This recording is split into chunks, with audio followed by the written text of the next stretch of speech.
Hello friends, welcome back to my channel.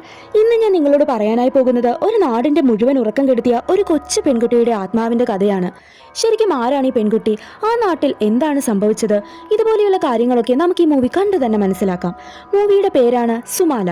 ഇതുപോലെയുള്ള കിടിലൻ horror മൂവികൾക്ക് വേണ്ടി മറക്കാതെ എൻ്റെ ചാനൽ ഒന്ന് സബ്സ്ക്രൈബ് ചെയ്ത് സപ്പോർട്ട് ചെയ്യുക.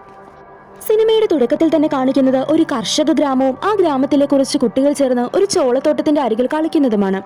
ഇരുട്ടാകാനായി തുടങ്ങുമ്പോഴേക്കും കുറച്ച് കുട്ടികൾ അവരുടെ വീട്ടിലേക്ക് പോയി. എന്നാൽ റിസ, തോമോ എന്നീ രണ്ട് കുട്ടികൾ വീണ്ടും അവിടെ കളി തുടർന്നു. അങ്ങനെ അവർ പന്ത് തട്ടുമ്പോൾ നേരെ അത് ആ ചോളത്തോട്ടത്തിലേക്ക് പോവാണ്. പന്തെടുക്കാനായി അവർ നേരെ ആ ഒരു ചോളത്തോട്ടത്തിലേക്ക് പോകുന്നു.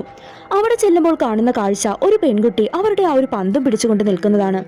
എന്നിട്ട് ആ പന്തും എടുത്തുകൊണ്ട് ഓടിപ്പോകുന്നു. തോമോ അവളുടെ പുറകെയും ഓടാണ്. റിസയാകട്ടെ തോമോയെയും തപ്പി നടക്കുന്നു. അങ്ങനെ നടക്കുമ്പോൾ അവൻ കാണുന്ന ഒരു കാഴ്ച അവന്റെ കണ്ണിന് തന്നെ വിശ്വസിക്കാൻ പറ്റുന്നുണ്ടായിരുന്നില്ല. ഒരു ഭീകരമായ പിശാച് തോമയെ കൊടൂരമായി കൊല്ലുകയാണ്. അങ്ങനെ ഒരു പുഴയുടെ അരികിൽ നിന്ന് തോമോയുടെ ബോഡിയും കിട്ടുന്നു.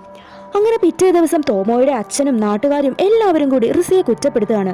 നീയാണ് തോമോയെ കൊന്നത് എന്നൊക്കെ പറഞ്ഞ്. എന്നാൽ റിസ പറയുന്നുണ്ട്, ഞാനല്ല, ഒരു പെൺകുട്ടിയാണ് അവനെ കൊന്നത് എന്ന്. എന്നാൽ ആ നാട്ടുകാർ ആരും തന്നെ അത് വിശ്വസിക്കുന്നു പോലുമില്ല. എന്നാൽ അതിൽ ഒരാൾ മാത്രം അത് വിശ്വസിക്കുകയാണ്. അയാൾ ആ നാട്ടുകാരോടായി പറയുന്നു, അവൻ പറയുന്നത് ശരിയാണ് എന്ന് പറഞ്ഞ കുറേ വർഷങ്ങൾക്ക് മുന്നേ നടന്ന ഒരു സംഭവം എല്ലാവരോടുമായി പറയുകയാണ്. ഈ ഒരു നാട്ടിൽ ഒരു വലിയ പണക്കാരനായ ജന്മിയും അയാളുടെ ഭാര്യയും താമസിച്ചിരുന്നു. എന്നാൽ അവർക്ക് ഒരു കുഞ്ഞിക്കാല് കാണാനുള്ള ഭാഗ്യമുണ്ടായിരുന്നില്ല. അങ്ങനെ അയാൾ ഭാര്യയോട് പറയുന്നു, ഒരു വർഷത്തിനുള്ളിൽ നീ എനിക്കൊരു കുഞ്ഞിനെ തന്നില്ല എങ്കിൽ നിന്നെ ഉപേക്ഷിച്ച് ഞാൻ മറ്റൊരു സ്ത്രീയെ വിവാഹം കഴിക്കുമെന്ന്.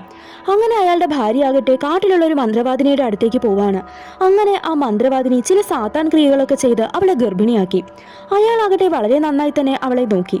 അങ്ങനെ മാസങ്ങൾ കടന്നുപോയി. ഇപ്പോൾ ആ ഒരു കുഞ്ഞ് ജനിക്കാനായി പോകുന്നു. ആ സമയം അവിടെയുള്ള കണ്ണാടിയിൽ ഒരു സാത്താന്റെ രൂപം കാണാൻ സാധിക്കും. അങ്ങനെ അവൾ പ്രസവിക്കുമ്പോൾ ഒരു കുഞ്ഞ് നോർമലായിട്ടും മറ്റൊന്ന് വിരൂപമായിട്ടുമാണ് ജനിച്ചത്. ഇത് കണ്ട ധനികൻ ക്രൂരമായി തന്നെ ആ ഒരു കുഞ്ഞിനെ കൊലപ്പെടുത്തുകയാണ്. കുഞ്ഞ് ജനിക്കുന്നതിന് മുന്നേ തന്നെ അവർ ആ ഒരു കുഞ്ഞുങ്ങൾക്ക് പേരുമിട്ടിട്ടുണ്ടായിരുന്നു, സുമാല എന്നും കുമാല എന്നും. ഇപ്പോൾ അയാൾ കൊലപ്പെടുത്തിയത് സുമാലയാണ്. അങ്ങനെ കുമാല വളർന്നു വലുതായി. എന്നാൽ അവൾക്ക് കൈക്കും കാലിനും ഒന്നും തന്നെ സ്വാധീനമുണ്ടായിരുന്നില്ല. അതുകൊണ്ട് തന്നെ ആ ഒരു ധനികനും അയാളുടെ ഭാര്യയ്ക്കും ഒരു സ്നേഹം പോലും ആ ഒരു കുഞ്ഞിനോടുണ്ടായിരുന്നില്ല.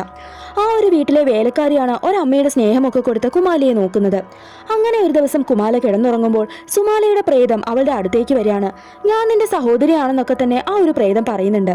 ആ ദിവസം തൊട്ട് കുമാലയുടെ കൂടെ സുമാലയും ജീവിക്കാൻ തുടങ്ങുന്നു. അങ്ങനെ ആ ധനികനെയും അയാളുടെ ഭാര്യയെയും ഒക്കെ തന്നെ കുമാലയുടെ ദേഹത്ത് കയറി സുമാലയുടെ ആത്മാവ് കൊന്നുകളയുകയാണ്.